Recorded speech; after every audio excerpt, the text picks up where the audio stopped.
I'm going to talk about text lacks empathy. And this talk is sort of divided into two parts. I'm going to talk a little bit, first of all, about what I mean when I say that text lacks empathy, because I think acknowledging and understanding the problem is a big part of solving it. And once we've done that, I'll take a look at some of the other solutions that we can implement. So starting at the very beginning, we are essentially, sorry, my clicker is not working. That's awkward. We are basically hairless monkeys. We have evolved to be social creatures, and there are special areas of our brain that are dedicated to recognizing people.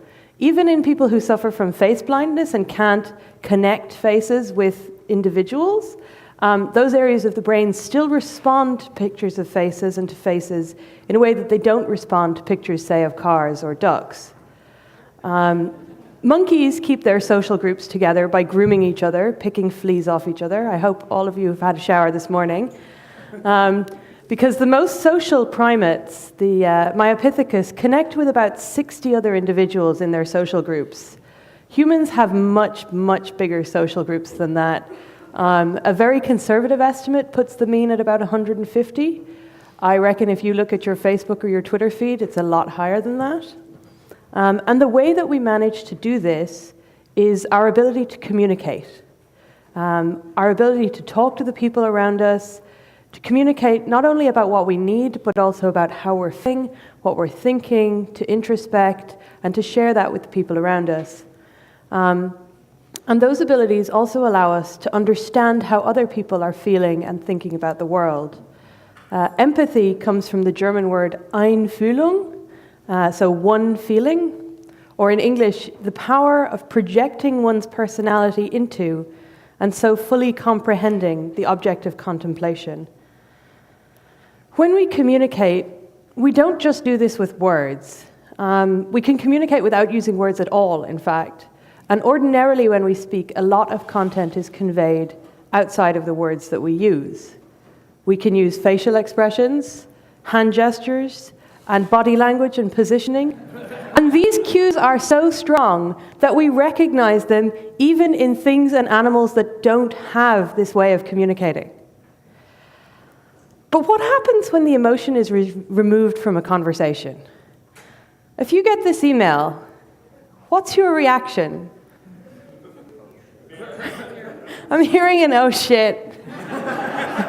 Is there anybody who's thinking, dude, yeah, I got my performance review and I'm getting a raise? Not really. Unfortunately, we have a tendency to fill emotional voids with negative emotions. And the more important the conversation and the more stress involved, the more likely we are to do this. I imagine most of you are writers, work with writers, know writers. Any of you who aren't, I've been a professional writer for almost a decade. I work on a team with 2 other writers in a company with a few dozen engineers. And my process when I write something basically goes, I research, I draft, I read my draft, I edit my draft, I read my second draft, I edit that, I ask somebody who isn't an expert to read it, I edit based on their comments, I ask someone who is an expert to read it, I edit based on their comments. Hopefully I then read it again, because all of those edits sometimes need a final edit to kind of connect the pieces that have gotten disconnected, and then eventually I publish it. Who writes emails like that? Who talks like that on IRC or on IM conversations? I definitely don't, and the people I'm exchanging emails with don't. And that's fine if you're trading pictures of ponies. But it's not ideal if you're trying to solve complex technical and social problems. It's not ideal if you're trying to communicate to a broader audience in a more transmission-only media, which is what a lot of our documentation is. It works for a conversation, more or less. So what do all of those edits give me that I don't have when I just dash off an email? Some of them clarify content. Some of them change the register, so how formal or polite, how informal I'm being. Some of them put in emotion and try and elicit this empathy, get the reader on side, make them feel like, okay, we're doing this together rather than it's me versus you. Make a reader feel happy, make them feel interested in what we're doing. The problem is a lot of times I'm right. When I'm on email, even when I'm creating documents that I'm not terribly invested in, we speak with our fingers. And when I'm doing that with somebody I already have a strong relationship with, somebody I know very well, that's fine. But I get their emails as if they were saying them, as if they were speaking them to me, and they get the same thing from me. But when we're writing documentation, we don't have that same relationship with our audience. So you need to be able to inject that emotion back into your text. You need to think about your audience, what mindset they might be in when they've come to your doc. Have they come to your doc because there's already a problem? Or have they come to your doc because they're curious and they don't know anything about your technology? But a huge amount of the text we generate is just dashed off, written in a very similar way to the way we speak. And all of those extra emotional side channels are gone. And that can drastically alter the meaning of what we're trying to communicate. And we don't always remember that communication is not just transmission. You also have to ensure that the message is received. You need to have some kind of a confidence that what you have sent and what is received have approximately the same meaning. Historically, our online communities have often been a fairly social skills free zone, sometimes deliberately so, many of them deliberately so, and we've excused awkwardness or even rudeness. We've labeled it things like autism and Asperger's. This is not a talk about neurodiversity, but one of the things we can learn from the neurodiverse community is that autism spectrum disorders are not synonymous with poor social skills. All kinds of people have to learn social skills in the same way that we learn to read and write, use grammatical constructs. It's easier for some people than for others, but not innately knowing something and not intuitively understanding it the first time you think of it doesn't mean we should give up or not try. I know it can be done because I've done it myself. If you were at ground control last night, you might not believe it, but I'm actually quite shy and introverted. Learning social rules is a process. It's an ongoing process. Sometimes it's exhausting. I like to say that in large groups, I'm running on emulation. Like I'm running in a virtual machine. Things are a little bit slower. I'm not hardwired to be sociable, so I have to think about it, what to do, what to say, where I put my hands, my facial expressions, and sometimes rein in my natural sarcasm and Irish wit. But this talk also isn't just remedial geek socialization. For people who are natural communicators, it's useful to see things from the other side, to understand how the geeks are thinking, how they're misunderstanding, and how to correct for it, along with the special cases that come with online communication. And I think that brings us to the solutions. The rest of this talk is fashioned on the model of Brian Eno's oblique strategies. It's a deck of cards to help with creative thinking. It's also an Android app, and I assume an iPhone app, and all of that, and I'd highly recommend it. The idea is if you're stuck on a problem, you pull a card off the deck, and they have these strategies for coming at your problem from a different angle. So things like look at it from the outside, cut a vital connection, listen to the quiet voice. They're all very sort of astrology. It could apply to your situation in whatever way makes sense to you. They're designed not so much as advice, but to remind you of ways to think about the problem. And these strategies that follow are some ways I have found useful to think about my online communication, to make it clearer and easier to understand, and hopefully less likely to lead to misunderstandings. The first one is understand expectations. And the most obvious example of this is in regard to politeness, but it applies to a lot of different aspects of our communication. In the early 90s, Jeff Bigler had a friend at MIT who was regularly finding herself upset by interactions with other people who worked in her lab. And he came up with this idea of a tact filter as a way of talking about those expectations and understanding how his friend and her colleagues were interacting and miscommunicating. And the idea is that some people put tact on their output when they're speaking, and some people put tact on their input when they're listening. And classically, geeks use tact differently from normal people. Most people put tact on their output. We try and be polite to the people that we meet around us. They expect their input already to have tact on it. We don't expect people, generally, to be rude and abrasive. Perhaps in some of our online communities, we do expect that. But by and large in the world, we assume that the people we interact with are going to be polite to us until they have a reason not to. Geeks, on the other hand, tend to put tact on their input. They can't be bothered with all of this nicety. Let's just get to the point. And so they understand that this is how that interaction is, that expectation is set. And it works fine as long as both parties in a conversation have their tact filters set up the same way.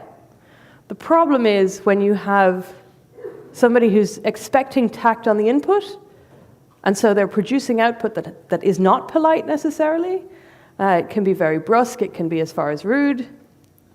The other way is also problematic when you have tact on both the input and the output, because it can feel like, well, we're not really communicating, nobody's getting to the point, it's all these pleasantries, and there's no actual content.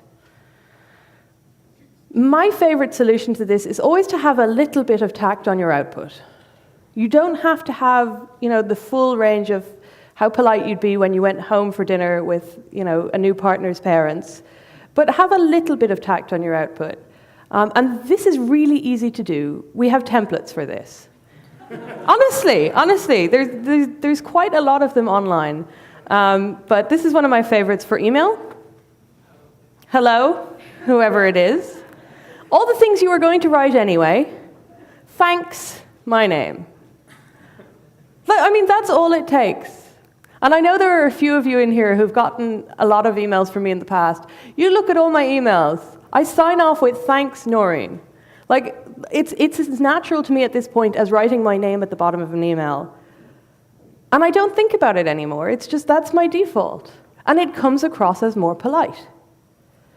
And at the same time, even the most tactless geek can strip it off, can completely ignore it. Obviously, these things have to be adjusted for your audience. Generally, you can observe the ongoing level of tact in a group. On a mailing list, maybe reading some posts. At a party, it's conversation surfing. It does take a little bit of work, but a little bit of tact on your output is still a good default. The next strategy I have, 0 is not negative. When emotion is missing from communication, as I mentioned before, it's fairly normal to default to projecting negative emotions. If you can, notice this and stop doing it. If you figure out how to do that, could you find me afterwards and let me know? But ask. If you're not sure if somebody is cross with you, don't respond as if they were cross. Ask them, are they cross? Clarify what they're trying to say. It seems like you think I did a really bad job on this. Is that true? Assume good intent. Assume that the people you're working with, the people who are talking to you, the people who have bothered to give you comments on your doc, want to help you. And if that's not true, there are plenty of places that are hiring. Come and talk to me afterwards. Point out what you're missing. What are these gaps that you're seeing and that you would otherwise fill with negative emotion? And if you think you detect sarcasm, respond with sincerity. This takes a while to learn, but if somebody is being rude and sarcastic to you, respond as nicely and as sincerely and as openly as you can, and it can bring things back on track really, really rapidly. As I mentioned earlier, right and misunderstood is wrong. If you have transmitted a message and a different message has been received, you have not transmitted your message accurately. Make sure that your audience understands what they're reading. I'm a linguist by training. I have a master's in linguistics. So I have a whole barrel of example sentences that are designed to show this problem. How many of you think you understand what this sentence says? It's not a trick question. Like this is a third grade reading level. Most of you should have some idea what this sentence means. How many of you will put up your hands if I ask you to put up your hands? Okay, now let's try that again. How many of you have some idea what the sentence says? Right, okay, that's much better. The thing is, there are 7 different things that this sentence could mean, and none of them are incorrect. All of you who have read one or other meaning into it have read a perfectly valid meaning into it. I didn't say you stole my money. Eric said it. I didn't say you stole my money. I wasn't talking. I didn't say you stole my money, but it does look like it. I didn't say you stole my money, but it was here and now it's not. I didn't say you stole my money. I just think you spent it poorly. I didn't say you stole my money, but you didn't have $50 last night. I didn't say you stole my money. It's my laptop that's missing. So where you put the emphasis can make a huge difference to how you understand that sentence. And when it's written up here like this, you have no idea where the emphasis goes. Obviously, there are 2 ways you can fix that. The simplest and least formal is to highlight where you want to put the emphasis. And in a sentence like this, maybe that's bolding a word. In more formal documents, there are other ways of doing that. But also, when in doubt, rephrase. All of these examples, when in doubt, rephrase. If you need to go and ask somebody, is this sentence grammatical? The answer is, it doesn't matter. Rewrite it. This is one of my favorite and most evil examples. How many of you think you understand this? Because this is a trick question. This one is better, and when I say better, I mean worse. Part of the reason it's hard to understand is because we've removed context. Ship can be a noun or a verb, and we don't mark which is which in English, so this phrase is really ambiguous. And there are a couple of ways to put back the context. Diagrams, pictures, are one way. Being a multilingual writer and being from a very different culture, I am very careful about putting diagrams in documents. Diagrams are a pain to translate, often don't get translated or get translated really poorly. But the other way you have is rewrite it. Use more words. This is a ship used for shipping things like ships, and it's currently shipping things, including a ship that can be used for shipping ships. Take a second to read that and see if it makes more sense than the previous one. It may not make a whole lot of sense, but does it make more sense? A little bit? I know it's early. That's okay. We'll get on to slightly easier points soon. Either way, the important part is the reader is the only thing that matters. When you're writing documentation, make sure your audience understands what you're saying. Communication is not just transmission. You have to make sure that the message is received intact. Back to the emotional side. They don't know how you feel. It's like being back in kindergarten. Have any of you dealt with a small child recently? Small children are absolutely fantastic, but for the first several years don't actually realize that things that they know, you don't magically know. You don't automatically have all of the context that's inside their brain. And they don't necessarily realize that you may have context that's not in their brain, which is great because they think you're just magical. But we also, as adults, have to remember that the readers of our documents can't see us, they can't hear us, they don't know us, they don't know if we're having a good day or a bad day. When we speak, we rely on having all of these emotional side channels, and now they're gone. And that can drastically alter the meaning, and we often don't know why. Sometimes it's awkward to bring back these side channels. Who's played Mass Effect? 1 or 2 people? The Elcor are a species in Mass Effect 2, that communicate emotion using like scent and microsound, and it makes them sound completely flat and monotone to humans. And this can lead to misunderstandings, and because they're very intelligent aliens, they have decided that when they're speaking with non-Elcor, they prefix their statements with emotive statements to clarify the tone. So I'm just going to do the very low-key hack we had yesterday and just play you a little video. Cross-rumination, to be or not to be, that is the question. And don't forget to catch Elcor Hamlet live, an unforgettable 14-hour experience. Insincere endorsement.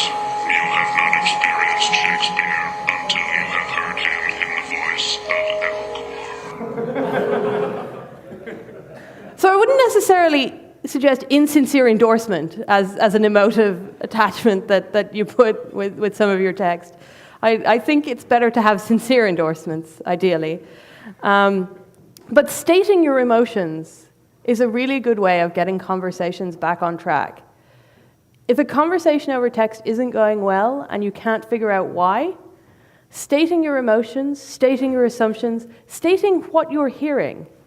And this can be as simple as saying, I'm really kind of upset about the way you took this, or I'm bothered by all of these edits you've given me because I think, you're not understanding my point, or you're being too nitpicky, or whatever it is.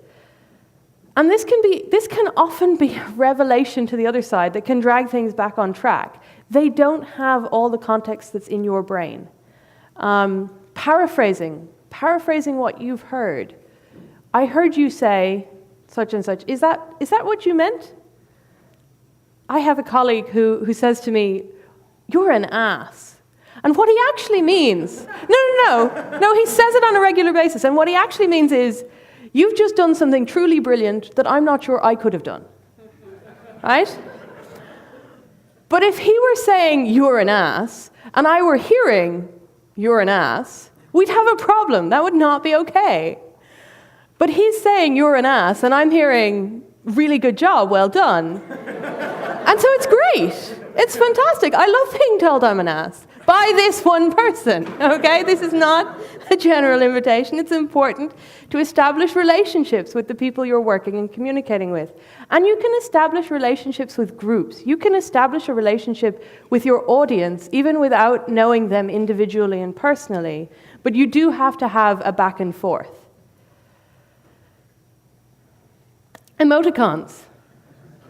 This, for those of you who haven't come across this before, this is the table flipping rage emoticon. It's possibly not the clearest example, but I like it a lot. Some people consider these emoticons childish. They're actually really powerful, compact indicators of emotion. They're not going to be suitable for formal docs, but for emails, for more conversational interchanges, they can be really useful. Particularly, I've found when you're doing support, smiley faces, "You are my customer, I love you," can be great. Again, not ideal for the documentation particularly, but for other kinds of communication, increase the empathic bandwidth. Again, if the conversation is going badly and you're not sure why, switch to a medium that has more capacity for transmitting that emotional connection. So real life is obviously the best one for this. I come from Ireland, so the solution is let's have a pint. It can be a pint of whatever you'd like. I would not recommend whiskey, although that has possibly happened once or twice. But pints of Coke are also perfectly fine. If you can't get together in real life, can you do a video? If you can't do a video, can you at least talk to somebody on the phone? Pick up the phone and call them instead of having these emails back and forth where you're getting more and more angry with each other. IM or IRC can be a little bit difficult if you're dealing with people who don't share your native language. Sometimes the real-timeness of that makes it harder for them because they're typing in a second language. Please have a little bit of empathy there and maybe skip straight over to the voice. But adding in expressions, inflection, tone, and that ability to connect with a human, that ability to recognize that the person you're working with is actually a person, it's the fastest way to pass the Turing test is to pick up the phone. This is why conferences are so valuable. If you can get, your core users in a room, do it, absolutely do it. More flame wars are solved by a 5-minute conversation than by any other means. Perception is reality. If someone feels attacked, they're going to stop listening. It doesn't matter anymore what your intention was. It doesn't matter what you said. It doesn't matter whether they're feeling attacked because they had a bad day, they lost their keys this morning, the toast was burnt, whatever. If they feel like you're trying to get at them, they will shut down and stop listening. And you have to get them back on side before you can do any more technical content. Technical content can't get through when the emotions have shut things down. So listen to what they're saying, don't second guess them, set expectations. So explain where we're trying to get to. We can talk this out. Do you need to take a break? Whatever it is. But you have to deal with that. And you have to deal with the fact that it's not. The reality is not what you were trying to get across. The reality for this person, for the person you're talking to, is they're having a bad day. You need to deal with that before you can get on to technical content. I'm being told I have to take questions, although I think questions probably work better one-to-one, but we'll just do 1 or 2 more. It's not a competition. This is more for emails. Rate limit what you're sending. Active isn't always better than passive. This is a good one, even for your documentation. I know we have this idea that we shouldn't use the passive. I disagree. English has this amazing feature where we actually have sort of 2 passives. We can say, you broke the build. That's not getting anybody on side. Like I said, perception is reality. That's going to make someone feel attacked and we're done. Someone broke the build. The build broke. In German, if you were to say the build broke, or as is more commonly used in linguistics classes, the window broke, that's actually a classic grammatical mistake that children make in their development when they're learning German. It's not a valid construct in that language.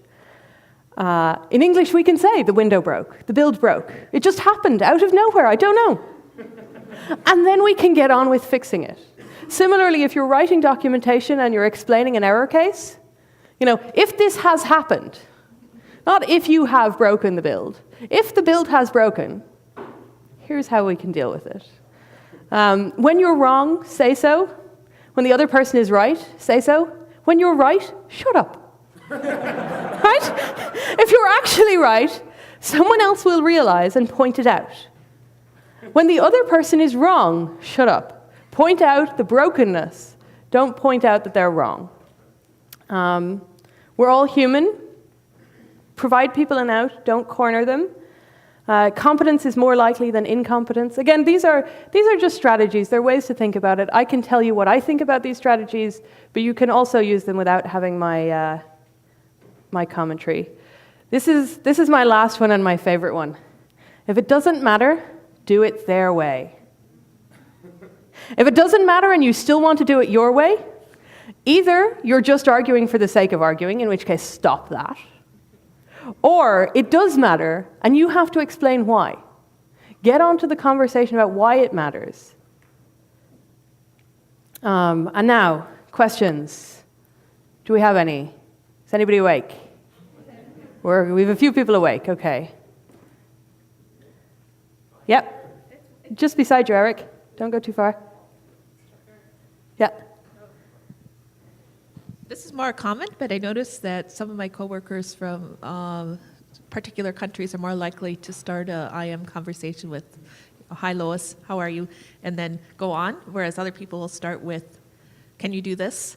Yep. But on the other hand, the people who start with, "Hi, how are you?" I almost feel a bit guilty because I'm not necessarily always like that myself. So what's the appropriate, how do you gauge that appropriate level of introductory? I worked at Google for a long time, and at Google the solution to this was there was an internal web page describing the solution, and then you put in your chat status whether you preferred people to start with the politeness or whether you prefer them to just get to the damn point, which is a very engineering at scale solution. And I think Ashley is going to talk later about how Google does things at scale. I think as long as people understand that you're not being rude when you just jump straight into the question, and you understand that this is their preferred way of communicating, they would like to put in that politeness. I think with colleagues, you'll work it out pretty fast whether you're upsetting someone. And if you're upsetting someone, you can either start putting in the politeness, or you can sit them down and explain to them, I'm not trying to be rude. This is how I prefer to work. But conversations, more communication is better. Other questions? I have one. Yeah. Your talk is giving me a lot of feelings. And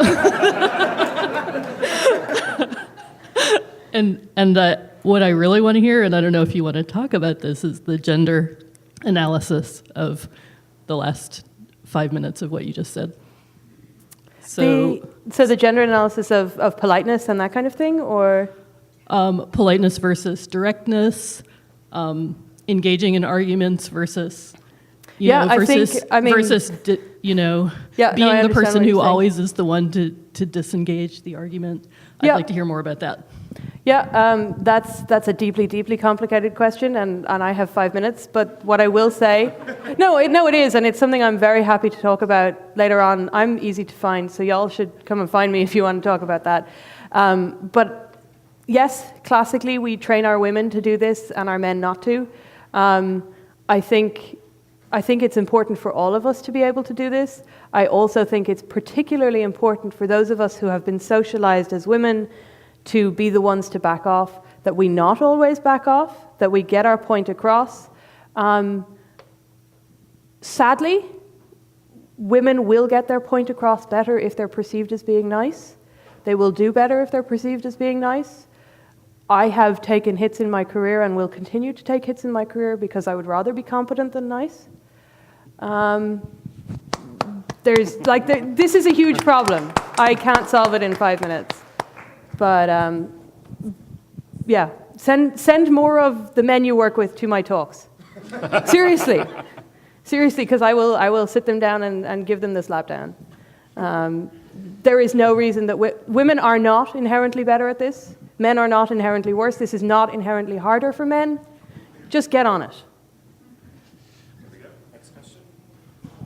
Just a comment, you only went 3 levels deep on the build is broken.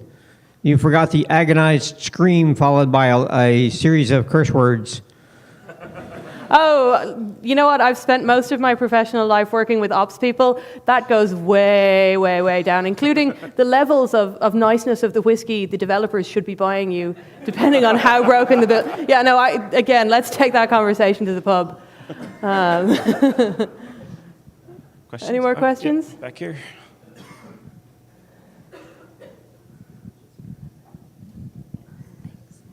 Just wanted to say a great talk. Thank you very much. And also, the thing that I've learned personally about when you're talking about stating your emotions to get the conversation back on track, it's really important to state your own emotions and not say, you're being whatever. Yeah, That's great really point. key. Thank you. Yes. Any more questions and/or comments? Okay. Great. Thanks so much. Thank you all.